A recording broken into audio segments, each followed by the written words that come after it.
Dear students, मैं हूं आपका टीचर राजा जवाद अहमद मीरवर और आप देख रहे हैं मेरा यूट्यूब चैनल राजा जवाद अहमद मीरवर। आज जो हमारा टॉपिक है वो मोल एंड एवोगैड्रोस नंबर है। एवोगैड्रोस नंबर हम इंशाल्लाह नेक्स्ट लेक्चर में करेंगे। मोल को हम आज जो है वो खत्म करेंगे, लेकिन इससे पहले एक छोटा सा इसके अंदर टॉपिक है, वो है gram atomic mass, gram molecular mass और ग्राम फार्मूला मास। इससे पहले हमने ये पढ़ा है कि mass of atom, mass of atom होगा तो उसको हम क्या कहेंगे? Atomic mass. Mass of molecule होगा तो उसको हम क्या कहेंगे? Molecular mass. Mass of formula होगा तो उसको हम क्या कहेंगे? Formula mass. और इनको हम क्यों कहेंगे कि ये एटॉमिक मास है, ये फार्मूला मास है या मॉलिक्यूलर मास है? इसलिए क्योंकि इनको हम एक्सप्रेस करते हैं किसमें? एटॉमिक मास यूनिट में। किसमें एक्सप्रेस करते हैं भाई? एटॉमिक मास यूनिट में। अगर इनको हम एटॉमिक मास यूनिट में लिखेंगे तो इसका मतलब ये है कि ये क्या है? एटॉमिक मास है, फार्मूला मास है या मॉलिक्यूलर मास है। लेकिन अगर इसी चीज को एटॉमिक मास यूनिट को अगर मैं लिखूं ग्राम में, क्या लिखूं? ग्राम में लिखूं, तो ये जो एटॉमिक मास है ये हो जाएगा ग्राम एटॉमिक मास। ये क्या हो जाएगा? Gram atomic mass. और अगर इसी मॉलिक्यूलर मास को ग्राम में लिखूं तो क्या हो जाएगा? Gram molecular mass. अगर इसी फार्मूला मास को ग्राम में लिखूं तो क्या हो जाएगा? ग्राम फार्मूला मास। जैसे यहां देखें कि 1 ग्राम एटम ऑफ ऑक्सीजन, हमने क्या लिखा? एटम को लिखा, लेकिन किस में लिखा? ग्राम में। किसमें लिखा? ग्राम में। तो क्या बन गया? Gram atomic mass. और हमें पता है कि जो ऑक्सीजन का एक एटम होता है उसमें कितने ग्राम होते हैं? 16 ग्राम। कितने ग्राम होते हैं? 16 ग्राम। और इसी तरह एक मॉलिक्यूल अगर मैं ऑक्सीजन का लिखूं तो 16 को 2 के साथ ज़रब करेंगे तो कितने हो जाएंगे? 32। तो क्या लिखेंगे हम? 32 ग्राम। और उसको हम लिखेंगे 1 ग्राम। क्या अगेन अगर ग्राम फार्मूला मास को, यदि फार्मूला मास किसका? सोडियम क्लोराइड का, जिसको हम साल्ट भी कहते हैं, टेबल साल्ट भी कहते हैं, ठीक है? साल्ट भी इसको हम कहते हैं और टेबल साल्ट भी हम इसको कहते हैं, ठीक है? और हमें पता है कि सबसे ज्यादा जो साल्ट है वो कहां मिलता है? बलूचिस्तान में, खेवड़ा में। तो यहां देखें तो इसका जो मास है वो कितना होगा? 58.5 ग्राम। तो इसको हम कहेंगे ग्राम फार्मूला मास। तो समझ आई? अगर एटॉमिक मास को AMU में लिखे तो एटॉमिक मास, अगर उसको ग्राम में लिखे तो ग्राम एटॉमिक मास। अगर मॉलिक्यूल मास को AMU में लिखे तो ग्राम मॉलिक्यूलर मास हो जाएगा। लेकिन अगर ग्राम में लिखे तो gram molecular mass. Formula mass को AMU में लिखे तो फार्मूला मास, लेकिन ग्राम में लिखे तो ग्राम फार्मूला मास। अब आ जाएंगे मोल किसे कहते हैं? मोल हम किसी भी चीज को अगर एक्सप्रेस करें किसमें? ग्राम में। किसमें एक्सप्रेस करें भाई? ग्राम में। जैसे ये है तो ये क्या हो गया? 1 मोल हो गया। ये क्या हो गया? 1 मोल। किसी भी चीज को, किसी भी चीज को मतलब क्या? एटॉमिक मास को या मॉलिक्यूलर मास को या फार्मूला मास को अगर हम एक्सप्रेस करें ग्राम में तो उसको हम क्या कहेंगे? मोल।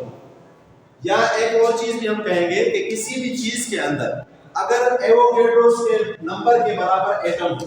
एवोगैड्रोस नंबर किसने दिए थे? इटालियन साइंटिस्ट था एवोगैड्रो, उसके नाम से ही है। उसने कहा था कि एक एटम के अंदर या एक एलिमेंट के अंदर जो है एटम कितने होते हैं? 6.02 into 10⁻23। इसको हम कहते हैं एवोगैड्रोस नंबर। तो किसी भी सब्सटेंस के अंदर अगर इतने एटम हो, इतना नंबर हो, तो उसको हम क्या कहेंगे? उसको हम कहेंगे मोल। उसको हम क्या कहेंगे? मोल। जैसे मैंने यहाँ लिखा है, अगर मैं कहूँ ग्राम एटॉमिक, क्या कहूँ भाई? ग्राम एटॉमिक, ठीक है? क्या कहूँ? Gram atomic. तो इसका मतलब है कि 1 कार्बन एटम का मास कितना होगा? 12 AMU। क्या हो जाएगा? 12 AMU। अगर मैं क्या कहूँ? Atomic mass. क्या कहूँ? Atomic mass. लेकिन अगर मैं कहूँ ग्राम एटॉमिक मास तो 1 ग्राम ऑफ कार्बन के अंदर कितने होंगे? 12 ग्राम ऑफ कार्बन। मेरे पास कई आलम है। तो जब हम एटॉमिक मास की बात करेंगे तो 12 AMU, जब हम ग्राम एटॉमिक मास की बात करेंगे तो 12 ग्राम। बस यही फर्क, ठीक है? ग्राम में और AMU में। जब हम एटॉमिक मास की हम बात करेंगे तो क्या करेंगे? 12 AMU। जब ग्राम में एटॉमिक मास की बात करेंगे तो 12 ग्राम ऑफ कार्बन, ठीक है? जिसके अंदर कितने एटम होंगे? 6.02 10⁻23। अब 2 सवाल हमने किए हैं। पहला सवाल देखें, calculate the number of moles in 40 gram of sodium. Na हम किसको कहते हैं? Na का मतलब है सोडियम, ठीक है? सोडियम है, ये S का एलिमेंट है, ठीक है? सोडियम जो है S का एलिमेंट, ठीक है? और थर्ड रो में ये आता है तो यहाँ देखिए कि हमें क्या गिवन है, ग्राम। ग्राम जब भी गिवन हो तो इसका मतलब है कि ये हमारे पास है मास, ये हमारे पास क्या है, मास। तो ये हमारे पास मास कितना है सोडियम का, 40 ग्राम।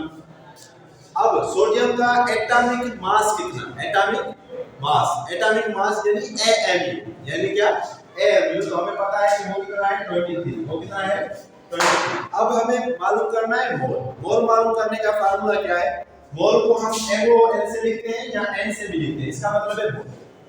मास of substance divided by atomic mass, या यहाँ पर मॉलिक्यूलर मास हो सकता है या यहाँ पर फार्मूला मास भी हो सकता है, जो भी नीचे गिवन हो।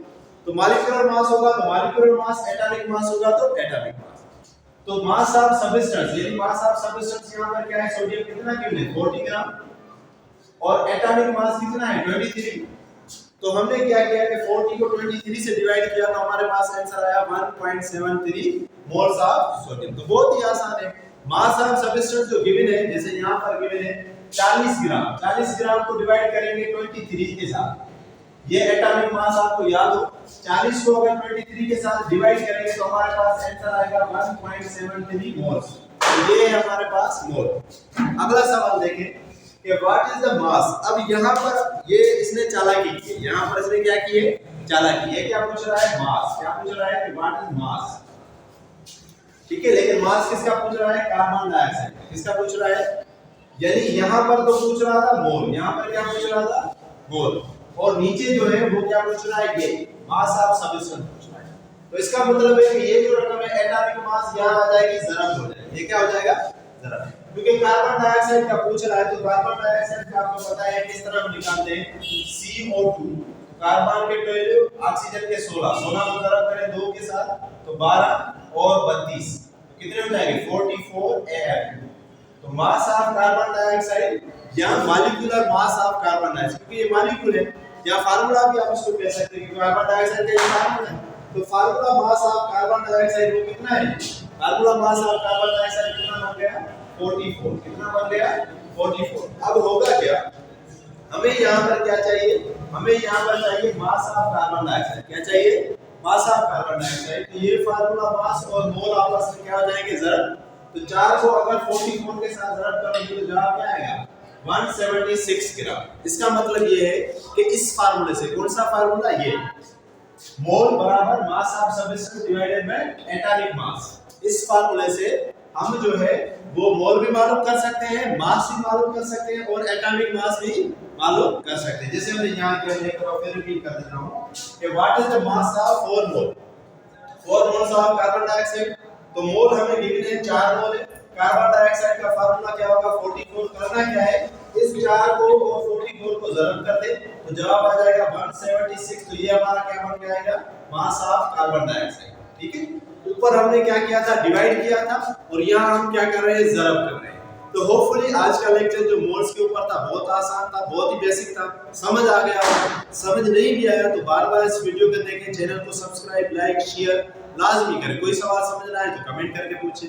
Thank you, thanks for watching.